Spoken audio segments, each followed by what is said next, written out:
What's going on YouTube? Kamikazevondoom here with another Division 2 video. Now shout out to the DoD Disciples of Doom.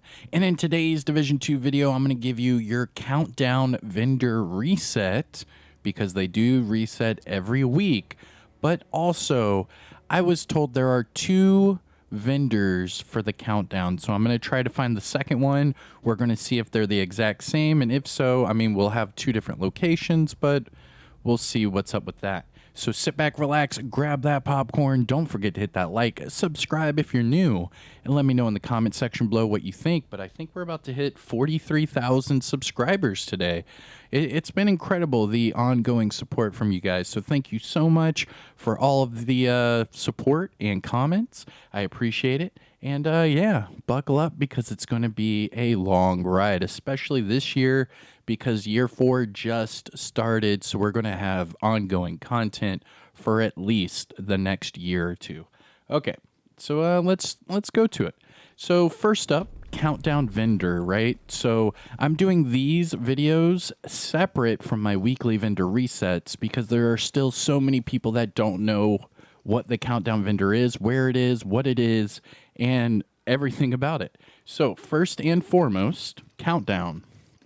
If you go to your helicopter pilot, the very first option you will get is countdown. It is a power plant game mode in which during your rewards, if you look in the bottom right, you get countdown requisition. Now, these are credits that you can use to purchase stuff. So if you come back here, you can see where it says rally point right here on the wall, and you can see the little shopping cart icon, and it says countdown requisitions station.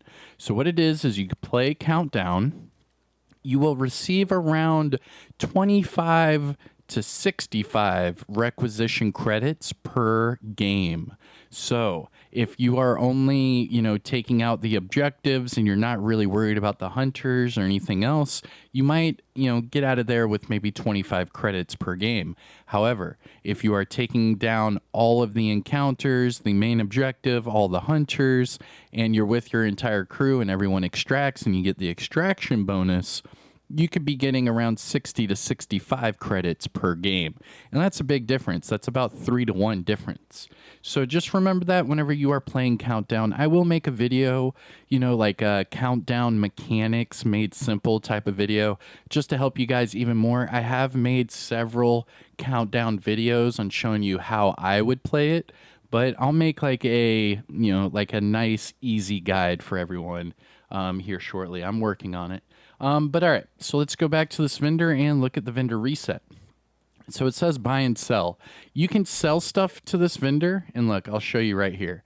So you can sell, but it's only going to give you normal credits. You can see, and I'll even do it right here. So they're about to give me 935 for a test subject. Boom. And they did. They only gave me 935. In fact, I'll go ahead and sell all my junk while I'm at it. All right, so selling it, you will only get normal credits. Now let's look at the vendor. Okay, so this vendor will reset in, just under 6 days. So the 3 named items, and then we have a whole bunch of caches that we have available.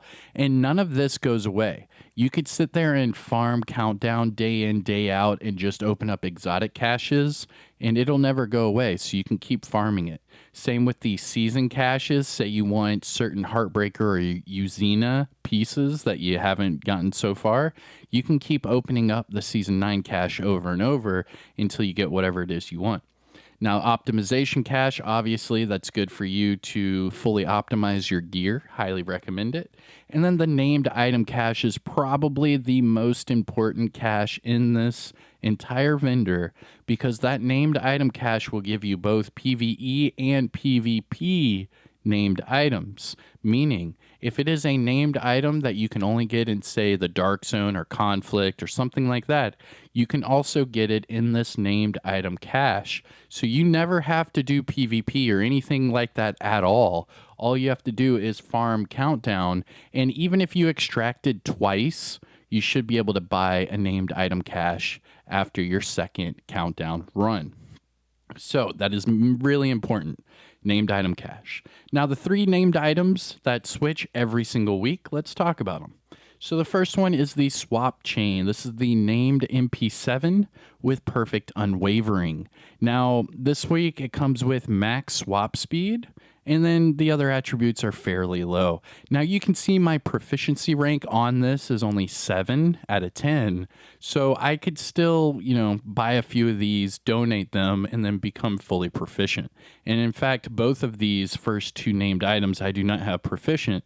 So I could farm Countdown over and over, just buy these items, donate them, and then become proficient. Now, remember, there is an expertise bug right now. Do not donate all. Make sure you donate your stuff individually. That way you get the most bang from your buck. There's a bug right now with the donate all button, so don't use that. Just donate everything individually. Yes, it might take a little bit of time, but it's worth it, I promise. Okay, so that is the swap chain. Now let's talk about the strategic alignment. This is the named Chinalite backpack with perfect shock and all. Now this week it comes with status effects and armor regen.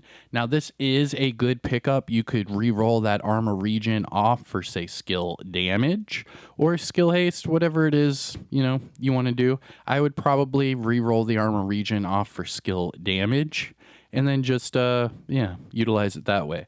Now, again, this one's only proficiency rank 4 for my character. So, again, I could farm Countdown over and over, buy, a handful of these, and then become proficient. And then last but not least, the White Death. This is the named marksman rifle with 137% headshot damage. Now, this week it comes with killer and accuracy. I don't like the attribute or the talent, so I'm going to stay away from this one. But the same logic applies here that it does for everything else. You can buy a few of these, donate them, and then you can be proficient without ever using it. Just like I am right now. I'm proficient in the White Death, and I've never used it. All right.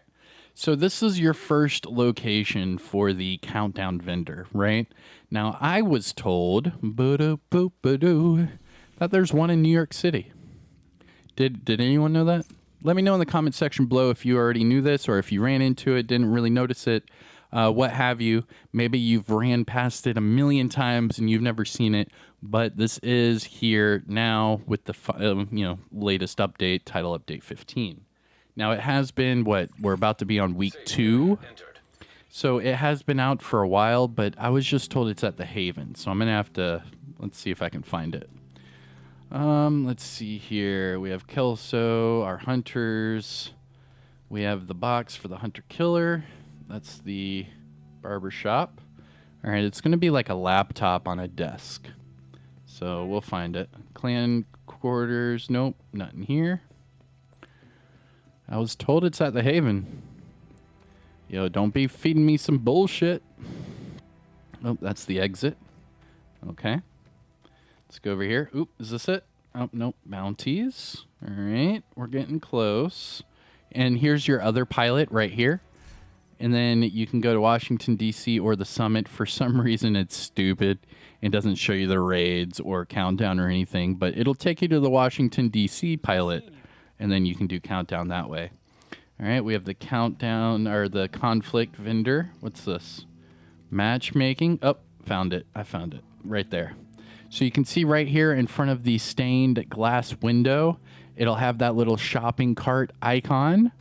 When you're far away, let's see. There you go. You can see the shopping cart icon right in front of the laptop. And then when you get closer to it, it'll say Countdown Requisitions Station. Now, it's funny because you cannot play Countdown from New York City. So to have this vendor here is kind of odd because you can't go to Countdown from here. So that means you would have to go play Countdown, do whatever it is you're doing, and then go back to New York City and then go to this vendor table right here. So that's kind of odd, and that's probably why a lot of people didn't notice this. But all right, let's look at this one. Swap chain, strategic, White Death. Okay, so this is the exact same thing. It's just in 2 different locations. So it's right here in front of the stained glass. This is your second location for the Countdown vendor. However, it's the exact same shit that's in the Washington, D.C. vendor. Now, what boggles my mind is right here at the pilot. Why would you have a Countdown vendor and you can't even access Countdown here? So that, to me, that strikes as kind of odd. Let's see what happens. Oh, so it's just telling me to go back to DC. That's stupid. Okay, whatever. So we'll go back to DC. So now we know that there are 2 different countdown vendor locations. There's one at the base of ops, just right next to the season vendor, and then there is one location at the Haven in New York City. Now, what strikes me as odd is that they don't have a season vendor in Haven. So here's your season vendor right here, right? So you open this up, and then you can open up all these caches and everything during the seasons.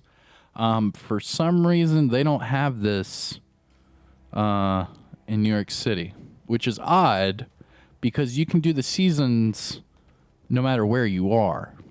However, they do have a countdown vendor at the Haven, but you're not able to access countdown from Haven. It's just really weird. Anyways, I hope you enjoyed the video. This is your countdown vendor reset for the week of May 24th. I am Kamikazevondoom. I will see you guys next week with another countdown vendor reset. I hope you enjoyed it. Don't forget to hit that like, subscribe if you're new. I am Kamikazevondoom. I will see you all in the next one. Peace. Take care, everyone. Bye.